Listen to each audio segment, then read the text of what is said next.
Let's take a simple example to loop through the set items using a for loop and print all the values one by one.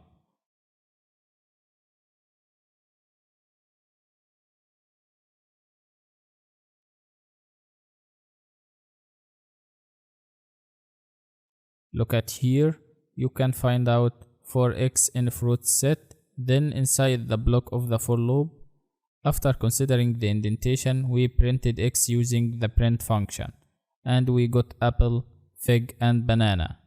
All the set items one by one, as you can see, from the beginning to the end of the set.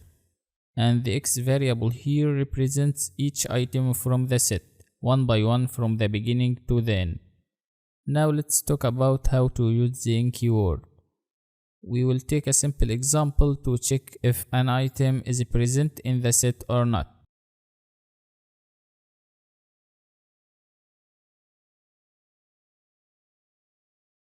The program in this case checked apple in the fruit set or not, and we got true, as you can see, because apple is placed already inside the fruit set. And if the item you write here is not present in the set, you will get false in that case.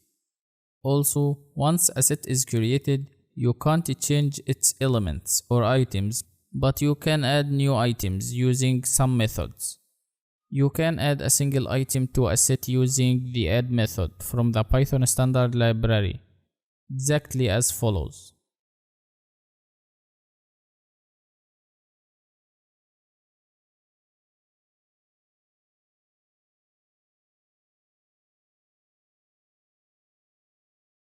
We just added orange to our fruit set, and in the output you will find the item has been added, and the order or the arrangement for this element called orange is random in the set. You can add multiple items to a set or add any iterable object to a set using the update method. Let's see that.